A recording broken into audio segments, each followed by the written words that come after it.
কিছু সময় বাণিজ্যিক বিৰতিৰ পিছত আমি উভতি আহিছোঁ আজিৰ অনুষ্ঠানৰ পৰৱৰ্তী অংশলৈ। মই আৰম্ভণিতে আপোনালোকক কৈছিলোঁ যে জয় বৰুৱাই জুবিন গাৰ্গৰ এই যিটো শেষকৃত্য সম্পন্ন হোৱাৰ দিন তাৰ পিছত তেখেতে ক'ৰবাত কিবা কিবি কৈছিল, কিন্তু আজি যিকেইটা কথা কৈছে এই কথাকেইটা তেখেতে ক'তো কোৱা নাই। কি কৈছে তেখেতে চাওকচোন। অসমৰ এগৰাকী গীতিকাৰ, সংগীত পৰিচালক, মিউজিক কম্পজাৰ জয় বৰুৱা জুবিন গাৰ্গৰ লগত একাধিক গানত তেখেতে একেলগে কণ্ঠদান কৰিছে আৰু ইতিমধ্যে যি জুবিন গাৰ্গৰ যি মহাপ্ৰয়াণ আচলতে তেখেতেও নিশ্চয় দুখিত হৈছে। গতিকে পোনে আচলতে মই জয় বৰুৱাৰ ওচৰলৈ গৈছিলোঁ। কি ক'ব আচলতে জুবিন গাৰ্গ আজি সঁচাতে আমাৰ মাজৰ পৰা নাই? বৰ দুখৰ কথা এইটো, মানে বৰ দুখৰ কথা। কাৰণে জুবিন গাৰ্গ আজি নাই, কিন্তু জুবিন গাৰ্গ সকলো কথা ঠিক হোৱাহেঁতেন জুবিন গাৰ্গ আৰু 20 বছৰ 25 বছৰ থাকিলেহেঁতেন। এতিয়া কোনো যোৱাৰ কোনো তাৰ মানে কোনো লজিকেই নাই। এইটো কথাতে গুচি গ'ল আৰু এইটো ভুল হৈছে, ক'ৰবাত নেগলিজেণ্ট বিহেভিয়াৰ হৈছে এই বস্তুটোত।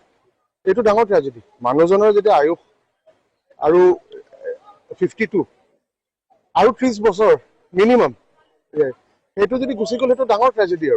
আৰু জুবিন গাৰ্গৰ দৰে এটুকুৰা হীৰা আচলতে অসমৰ পৰা ছিংগাপুৰলৈ লৈ গৈছিল।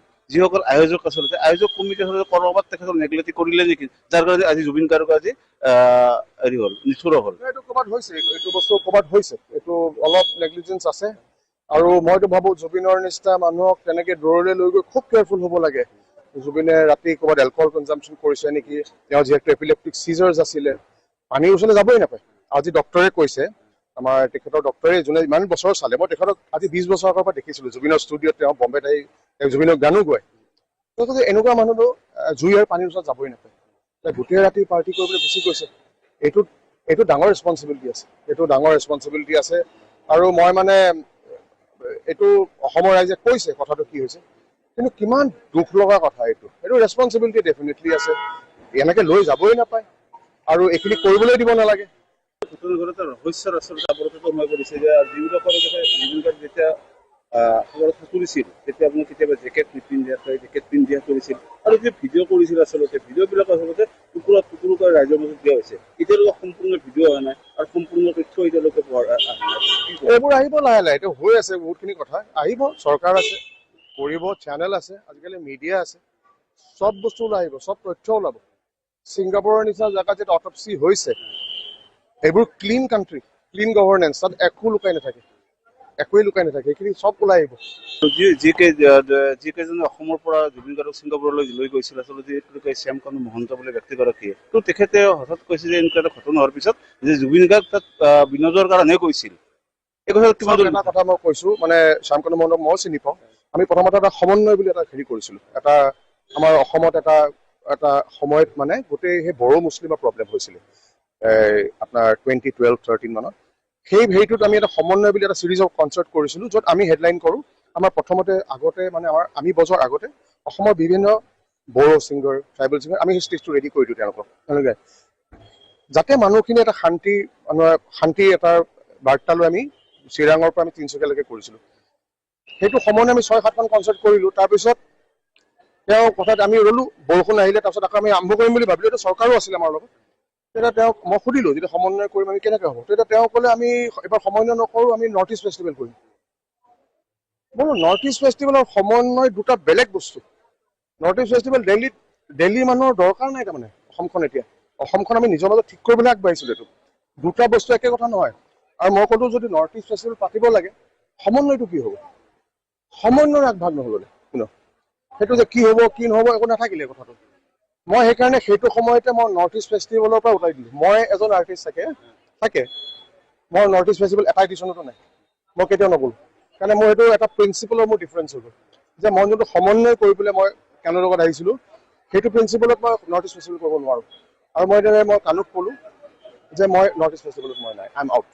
মই আউট মানে মই আজিলৈকে নৰ্থ ইষ্ট ফেষ্টিভেল মই নকৰিলোঁ। এবাৰ মোক ৰঙালীত মাতিছিলে, মই আহিলোঁ। সেইটো that was not well managed. মই এইটো এটা দুখ থাকি গ'ল, কাৰণ এইটো মই নক'লে বেলেগে কৈ দিব, মানে অদ্ভুত টাইপ আৰু কিবা এটা হৈছিলে।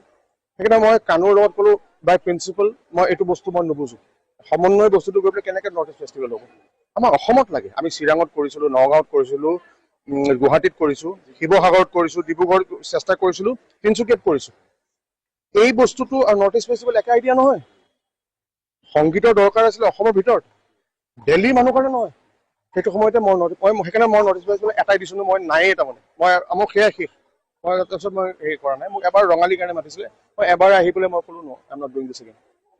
এতিয়া আপুনি মেনেজমেণ্টক কি আহ্বান জনাব, আচলতে কাৰ দোষ কি আচলতে জুবিন গাৰ্গৰ যি মৃত্যু হ'ল, এই মৃত্যুৰ ক্ষেত্ৰত কেনেকুৱা ধৰণে আপুনি জাষ্টিচ কৰিব?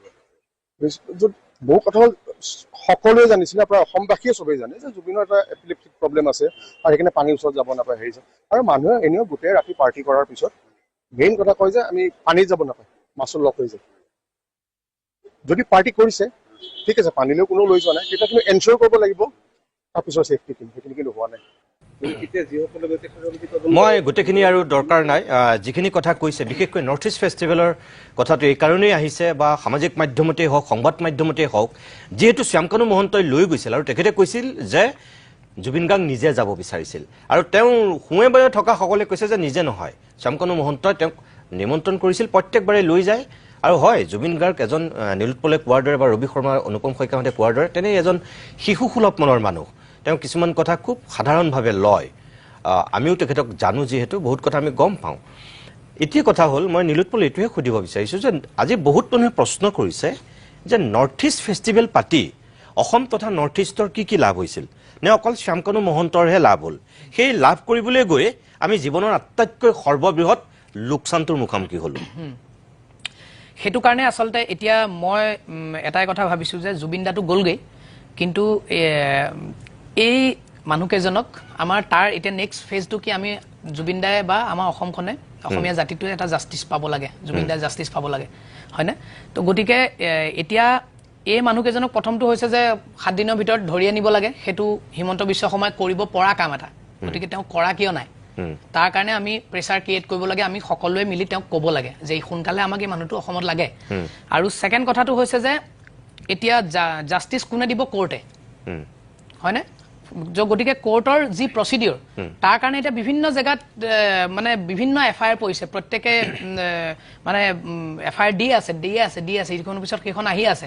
কিন্তু কথাটো হৈছে যে এফআইআৰ বিলাক দিলে, মই এটা কথা প্ৰত্যেককে ক'ব বিচাৰোঁ, এইটোত গোটেইবিলাক ডিষ্ট্ৰিক্টতে যিমান উকিল আছে, এফআইআৰ সদায় উকিল এজনক দেখাই পেলাই দিব, উকিলক দেখাই দিব, কাৰণ সেই গোটেই এফআইআৰবোৰ মিলি এটা কেছ হ'ব।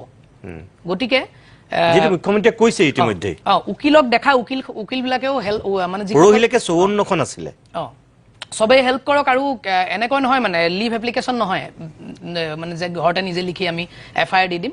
সেই এফআইআৰখন বেয়াকৈ লিখিলে বা ভুলকৈ লিখিলে, সঠিককৈ নিলিখিলে আমি জাষ্টিচ নাপাম এইটো। গতিকে ফাৰ্ষ্ট ষ্টেপটোৰ পৰা নেক্সট ষ্টেপ কি হ'ব, তাৰপিছত কি হ'ব, গোটেই ষ্টেপকেইটা কেছটো ভালকৈ বিল্ড আপ কৰিব লাগিব, তেতিয়াহে আমি জাষ্টিচ পাম। আমি ইম'চনেল হৈ চিঞৰি থাকিলেও নাপাওঁ। গতিকে আমি জাষ্টিচ কেনেকৈ পাম, একদম প্ৰেক্টিকেলি আমি আগবাঢ়িব লাগিব। আৰু মই ভাবোঁ প্ৰেছাৰ ক্ৰিয়েট কৰিবৰ কাৰণে এটা বহুত, আমি আজি ৰবি দা আছে, অনুপম দা আছে, আমাৰ যিমান কেইজন ডাঙৰ ষ্টাৰ আছে অসমত, ৰবি দা, যতীন দা, পাপন দাকো আজি মই ক'লো লগ পাই, প্ৰস্তুতি বা আছে, প্ৰস্তুতি পৰাশৰ আছে, বৰষাৰণী বা আছে, সকলোৱে মিলি এখন এফআইআৰ দিব লাগিব, আৰু তাৰ লগত আমাৰ বেটছটোও থাকিম। গতিকে তেতিয়া এটা ডাঙৰ প্ৰেছাৰ ক্ৰিয়েট হ'ব মুখ্যমন্ত্ৰীৰ ওপৰত। আৰু তেওঁ যিমানেই সোনকালে এই কামটো কৰিব, 26ত ইলেকশ্যনো আহি আছে, সোনকালে 26ৰ ইলেকশ্যনৰ আগত আমাক জাষ্টিচ দিয়ক, ইলেকশ্যন জিকি যাওক, চিম্পল। মই ৰবি শৰ্মা, নীলোৎপলে ৰাজনীতিৰ কথাটো টানিছে, কিন্তু ইয়াত ৰাজনীতিৰ কথা মই নাটানো যে এইটো ৰাজনীতিৰ লগত কোনো সম্পৰ্ক নাই। কিন্তু তেওঁ এটা এংগুলত হয়তো নীলোৎপলে ক'ব বিচাৰিছে যে তেওঁ মুখ্যমন্ত্ৰী হিচাপে দায়িত্বত আছে, গতিকে তেওঁ ভাল কাম কৰক, আৰু তেওঁ ভাল কাম কৰি আকৌ মানুহৰ সমৰ্থন হয়তো আদায় কৰক।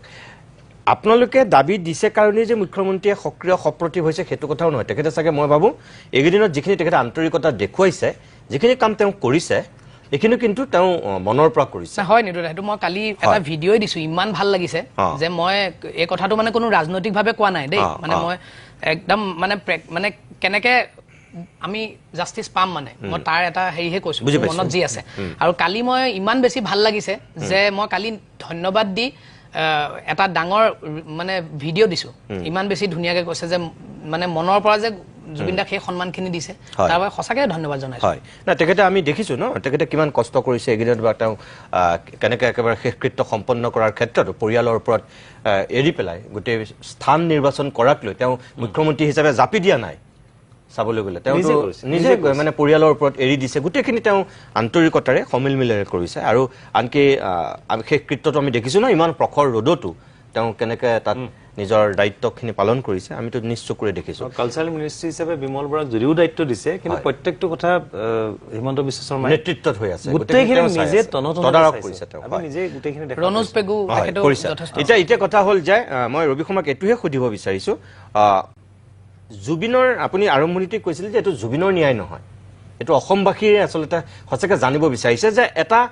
ৰহস্যৰ গুণ পাইছে যে মৃত্যুটোত সঁচাকৈ কোনো বিষ খুৱাই মাৰিছে বুলি ভবা নাই কোনোবাই যদিও কৈছে আমিবিলাকে মই অন্ততঃ ব্যক্তিগতভাৱে মই সঁচা কথা কৈছোঁ যে জুবিনক কোনোবাই বিষ খুৱাই মাৰিছে মই একেবাৰে মৰি গ'লেও মই ভবা নাই কিন্তু মই এইটো কথা বিশ্বাস কৰিছোঁ যে জুবিনক সঁচাকৈ আমি যে হেৰুৱাইছোঁ কাৰোবাৰ কিন্তু নেগলিজেঞ্চ আছে সেইটোৰ কাৰণেই হেৰুৱাইছোঁ আৰু সেই যিসকলৰ মানুহৰ ভুল যিখনে সঁচাকৈ সেই দায়িত্বটো পালন নকৰিলে আচলতে নিজৰ যিটো দায়িত্ব পালন নকৰে সেইটোৱেইটো ভুল যাৰ যিটো দায়িত্ব আপুনি চিনেমাখনত আপুনি যিটো ৰোল প্লে কৰিছে যদি আপুনি সেইটো কৰিবলৈ নাযায় নহয় আপোনাৰ সেইটোৱে ভুল আপুনি একদম মোৰ কথা হ'ল সেইটোৱে এতিয়া এই গোটেই কাৰবাৰটোত যিহেতু আছাম এছ'চিয়েশ্যন ছিংগাপুৰ শ্যামকানু মহন্ত সিদ্ধাৰ্থ শৰ্মাৰ পৰা আৰম্ভ কৰি শেখৰে নীলোৎপলেও কৈছে যে শেখৰে কিছু কথা কৈছে কিন্তু কোৱাৰ পিছতো মই ভাবোঁ শেখৰহঁতৰ সিদ্ধাৰ্থহঁতৰ বা এই অমৃতপ্ৰভাহঁতৰ এই সকলোৰে কিন্তু এটা দায়িত্ব আছিল এই তিনিওটা শক্তিৰ দায়িত্ব আছিল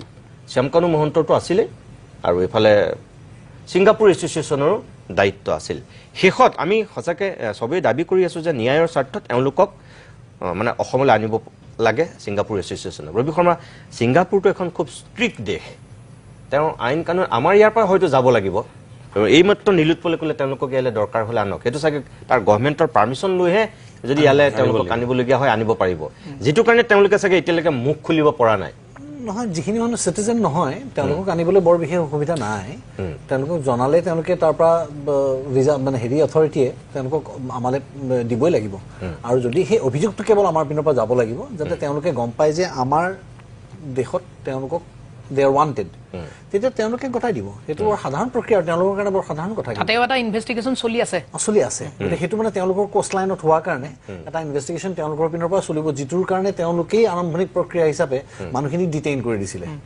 মই মানে দেখি মই ইমানবাৰ চাইছোঁ ভিডিঅ' মই নিজে সাঁতোৰো দেই আৰু ময়ো সাগৰত সাঁতোৰো গ'লে কেতিয়াবা মোৰ পৰিবাৰ মোৰ পৰিয়ালৰ মানুহে খুব চিন্তিত হৈ যায় কেতিয়াবা মই সাঁতুৰিবলৈ যাওঁতে মই দেখি এটা বস্তু অনুভৱ কৰিছোঁ যে তাত যিটো কৈছে ড্ৰাউনিংটো মানে কি হৈছে তুমি পানী যদি লাংছত পায় তেতিয়া ইট ইজ ড্ৰাউনিং কেছ গতিকে তেওঁৰ লগতে কাৰ্ডিয়েক এৰেষ্ট বুলিও কৈছে মই ভিডিঅ'টো চাই মই যিটো বস্তু অনুভৱ কৰিছোঁ মোৰ বোধেৰে যিটো বৰ্ণনা মোক শেখৰে যিটো দিছিলে মই আখৰে আখৰে কৈ দিব পাৰিম এতিয়া ইমান মুখস্থ হৈ গ'ল মোৰ শুনোতে তাত তেওঁ কৈছিলে যে অলপ সময় জুবিন দা এনেকৈ আইলেণ্ডখনৰ ফালে গ'ল গৈ পেলাই টাপুটোলৈ গৈ নাপাওঁতে তেওঁ ভাগৰি পেলাই বোলে নাই ঘূৰি আহক নেকি বুলি কওঁতে এনেও দেখিবলৈ বৰ ওচৰ যেন লাগে আচলতে বহুত দূৰ পানীৰ যেতিয়া লেভেলত থাকোঁ আমি গম নাপাওঁ দূৰত্বটো কিমান আছে বহুত ওচৰ যেন লাগে গতিকে তাৰপিছত ঘূৰি আহি পাওঁতে কি হৈছে মে বি বিকজ তেওঁৰ টোপনি হোৱা নাই তেওঁ এলকহল কনজাম্পশ্যন আছে ৰাতিটো আৰু ব্ৰেইনটোতো চলি থাকে ন কাম কৰি থাকে ব্ৰেইনটো চলি থাকে কিবা নহয় কিবা চাই থাকে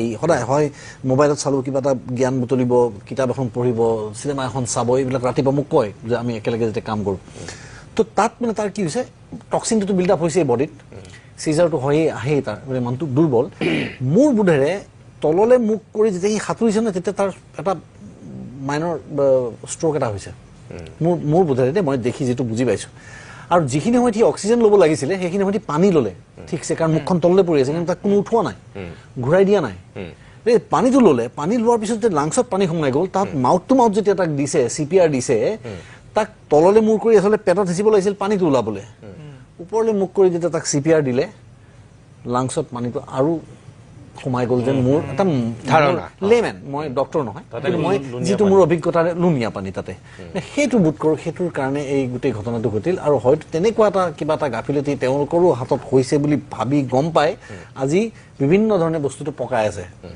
নহ'লে একেটা ভিডিঅ'ৰ 7টা-6টা টুকুৰা নাহেতো অনুভৱ হয় এইমাত্ৰ ৰবি শৰ্মাই যিটো কথা কৈছে যে কৃষ্টিকে যে ভিডিঅ'বোৰ ওলাই আছে আপুনি কি বুলি ভাবে না সেইটোত এটা ডাঙৰ ষড়যন্ত্ৰ আছে যেন লাগে কাৰণ এইটো কোনোবা এটা মেনিপুলেট কৰি আছে মোৰ হিচাপত কাৰোবাৰ হাতত টোটেল ভিডিঅ'টো আছে নিশ্চয় কিন্তু তেওঁলোকে সেইটোকে তাৰমানে যিহেতু এইটো এটা কোনোবাই নিজে বমকেছ বক্সি খেলি আছে আহিব গতিকে সেইকাৰণে পাৰ্ট বাই পাৰ্ট অলপ অলপকে দি আছে বুজিছো কণ্টিনিউ কৰিব পৰা নাই বুজিছো। গোটেই ভিডিঅ'টো হয় মই আপোনালোক আটাইকেইগৰাকীকে শেষত ধন্যবাদ জনাইছো মোৰ অনুষ্ঠানটো শেষ কৰিব লাগিব যিহেতু কৃষ্ণমণি নাথ ৰবি শৰ্মা অনুপম শইকীয়া নীলোৎপল সকলোকে ধন্যবাদ জনাইছো আৰু শেষত এইটোৱেই ক'ম যে চৰকাৰখনৰ ওপৰত গুৰু দায়িত্ব অসমৰ গোটেই সৰ্বত্ৰে সকলোৱে একেশ্বৰে কৈছে যে জুবিন গাৰ্গে ন্যায় পাবই লাগিব অসমৰ মানুহৰ এই আৱেগ অনুভূতি এই মুহূৰ্তত যিটো অৱস্থা চৰকাৰখনে অকণো কৃপণলী নকৰাকৈ তাৰ এটা সদুত্তৰ দিয়াৰ ব্যৱস্থা কৰক আমি আশা কৰোঁ যে হিমন্ত বিশ্ব শৰ্মাই এক চিকুটো তাত কৃপণলী নকৰি